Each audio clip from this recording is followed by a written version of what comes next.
Nós estamos de volta aqui no ADESG TV com o Eduardo Luiz da Mata Gonçalves, delegado da ADESG Uberlândia, e o consultor e também empresário Hélio Mendes. Bom, não vou falar o que ele é, porque senão aqui vai ficar longo o currículo. Mas, Hélio, eu falei antes do intervalo comercial sobre essa crise que nós podemos estar vivenciando também em nossa cidade.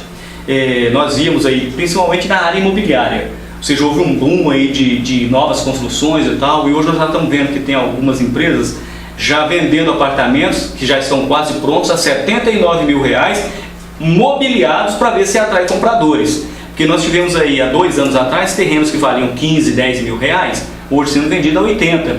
E tem outra coisa, o ágio de casas sumiu, ninguém fala mais em compra de ágio.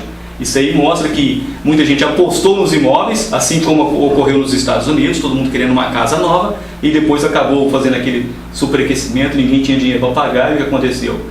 Quebra geral. Eu gostaria de fazer um seguinte posicionamento. Quando começou a crise nos Estados Unidos, teve 2 correntes de analista. Uma corrente falava o seguinte: existe uma crise, essa crise tem começo, meio e fim. E uma outra corrente, a menor, falava o seguinte: isso não é crise, isso é a nova dinâmica da economia mundial. Essa crise, essa segunda análise, muitos questionaram isso. E eu sou, não que eu sou negativista, mas eu sou a favor. Eu entendo que essa segunda grupo de analista tem possibilidade de estar mais perto da verdade. Ou seja, por quê? Nós estamos assistindo, termina uma crise num país, começa em outro. Ou seja, um efeito como se a pessoa estivesse jogando xadrez. Um mexe uma pedra, o outro mexe do outro lado. Há uma possível crise na agravar a situação da comunidade europeia. Ou seja, tem interferido em pequenos países, certo? Tá? Mas a Alemanha ainda não superou, que é um dos carros-chefe. A Ásia, que passou a ser a âncora do mundo, ou seja, o Brasil hoje ele vive em razão da Ásia. Ou seja, nós estamos aí com soja, o agronegócio, pleno vapor, matéria-prima, essas coisas, cada Ásia. Mas o que é a Ásia? A Ásia pode ser isso aí 10, 20 anos e pode ser 2, 3 anos. Ela não tem um poder político que dê segurança, certo? Tá? Um povo muito pobre, tá? Extremamente controlado. O governo lá está tentando segurar, inclusive, as redes de relações, né? Facebook, Twitter lá dentro. Isso é quase impossível fazer esse controle. Há um controle, você entende, dado à população, para o governo. Eu tive lá, é um Big Brother, a China. Ou seja, quando você está no centro lá, você é filmado. E a televisão, ela sofre corte de acordo com a demanda do governo. Se alguém falar alguma coisa num programa igual esse, aquilo já é cortado e já existe um setor, é tão bem feita a técnica que ninguém já nota mais. Certo? Então há um controle social. Então a âncora hoje do mundo, ela é uma âncora extremamente fragilizada. Tá? Ou seja, quando isso poderá acontecer? A bolha nos Estados Unidos, há 10 anos atrás, o economista número 2 do Santander, que hoje é o número 1, ele disse: nós estamos refém dos Estados Unidos.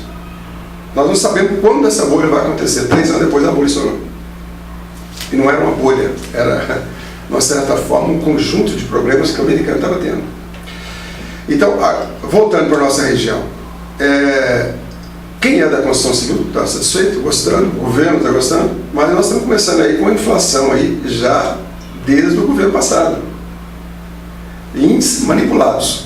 Ou seja, informação, eu tenho indústria, na área na indústria consome algodão, nós tivemos, nesses 50 dias agora, 35% de aumento da matéria-prima de algodão. Certo? Tá? Nós não tivemos chuva, ou seja, o produtor não tem pasto, a silagem já está R$100 e já ameaça ir para R$120, R$130.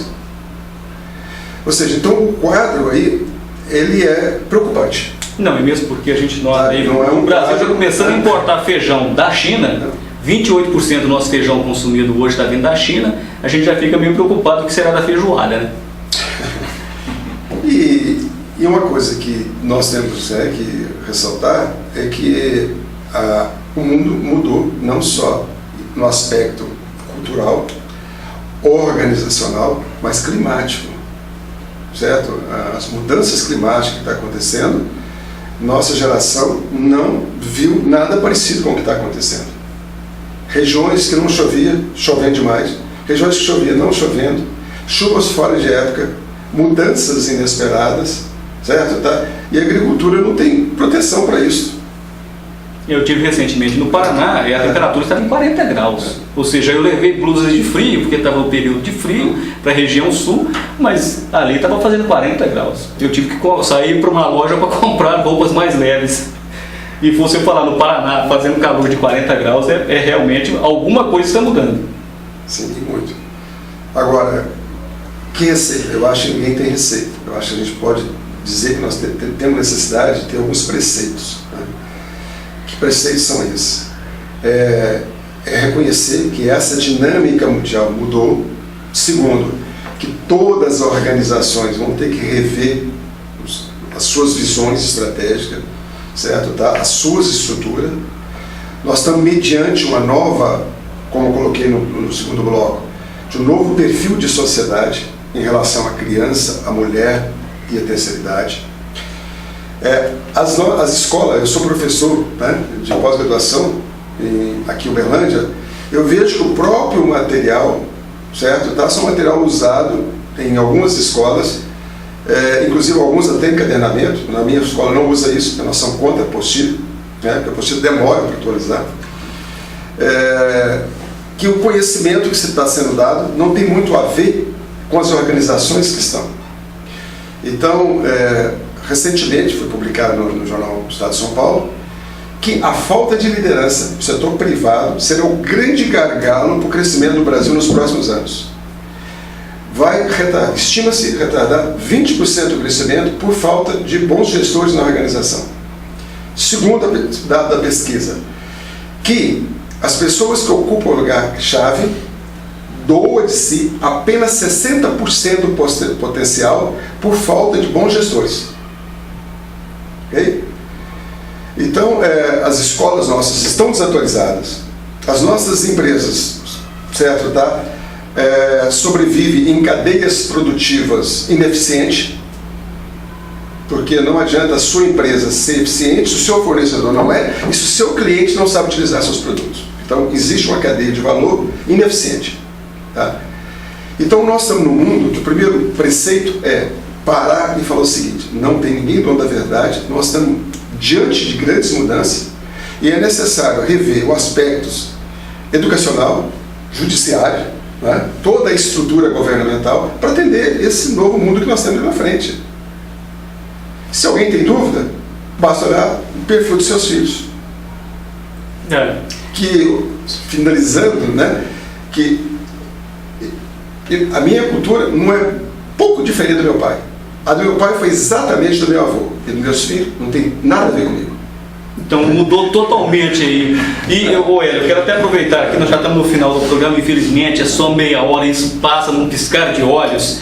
Eu gostaria de convidá-lo para novamente a gente sentar nessa bancada aqui, para a gente falar sobre como se construir um líder, ou onde estão os líderes. Poderia ser até o tema do nosso próximo programa, um programa com o Hélio Mendes, que aí nós vamos ter uns dias para a gente poder pesquisar também, para conhecer o que está acontecendo com essa falta de líderes.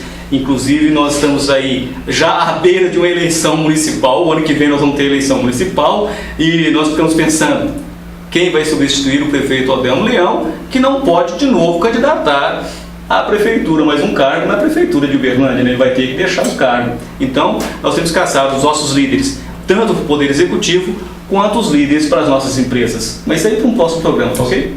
Muito obrigado pela presença, Hélio. Obrigado a você. Eduardo, muito obrigado. Nós que agradecemos. A Desga TV aqui no canal 7, o canal da cidadania, termina aqui. Nós voltaremos no próximo programa. Um abraço, até lá.